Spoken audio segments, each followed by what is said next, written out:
Manajemen Garuda Indonesia terus mengkaji rencana menutup beberapa rute penerbangan internasional yang tidak menguntungkan perusahaan. Pengamat BUMN menilai langkah tersebut sudah tepat untuk mengurangi beban keuangan perusahaan. Manajemen Garuda Indonesia tengah mengkaji rencana menutup beberapa rute penerbangan internasional yang tidak menguntungkan perusahaan.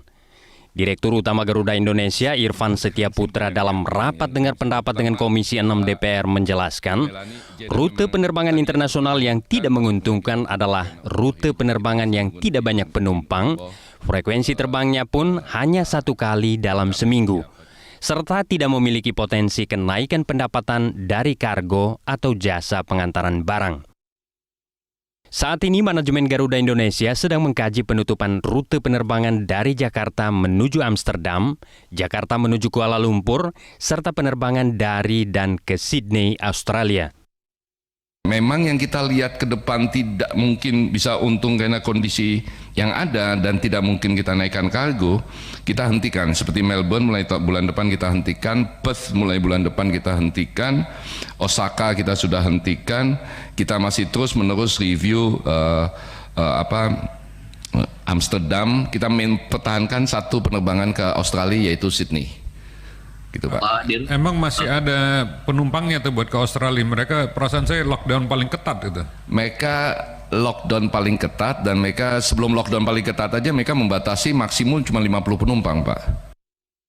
Sementara pengamat BUMN Toto Pranoto menilai rencana Garuda Indonesia untuk mengurangi rute penerbangan internasional adalah langkah yang tepat. Apalagi situasi pandemi COVID-19 membuat rute perjalanan internasional jarang digunakan masyarakat.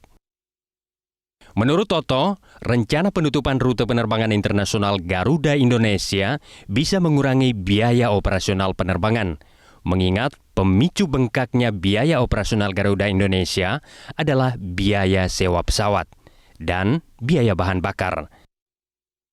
Garuda Indonesia juga bisa menggunakan skema co-share atau bekerja sama dengan maskapai lain untuk bisa melayani rute perjalanan di suatu negara. Sebetulnya Garuda juga bisa bekerja sama dengan maskapai yang lain ya. Jadi istilahnya mereka bisa code share gitu ya untuk penerbangan pada rute tertentu yang kemudian Garuda tidak bisa terbang ke sana saat ini. Sehingga saya kira dengan strategi seperti ini tetap saja bahwa kemudian layanan kepada penumpang, kepada customer Garuda tetap bisa dilakukan, tapi tentu dengan code share dengan maskapai yang lain ya. Saya kira situasi ke depan akan kemudian Garuda lakukan perbaikan-perbaikan pada saat situasinya sudah kembali agak lebih pulih begitu ya, sehingga mungkin beberapa rute internasional yang kita anggap gemuk gitu ya, mungkin nanti bisa lagi diterbangi oleh Garuda di kemudian hari. Sebelumnya, Garuda Indonesia telah menutup rute penerbangan menuju Osaka, Jepang karena tidak menguntungkan. Mulai bulan depan, perseroan juga akan menutup rute perjalanan ke Perth dan Melbourne, Australia. Selanjutnya, Garuda Indonesia akan mengkaji rute penerbangan menuju Seoul, Korea Selatan. Namun, masih ada beberapa rute internasional yang menguntungkan bagi Garuda Indonesia, seperti rute penerbangan Bangkok, Thailand, Hong Kong, dan Tiongkok. Dari Jakarta, Mercy Wijaya, Metro TV.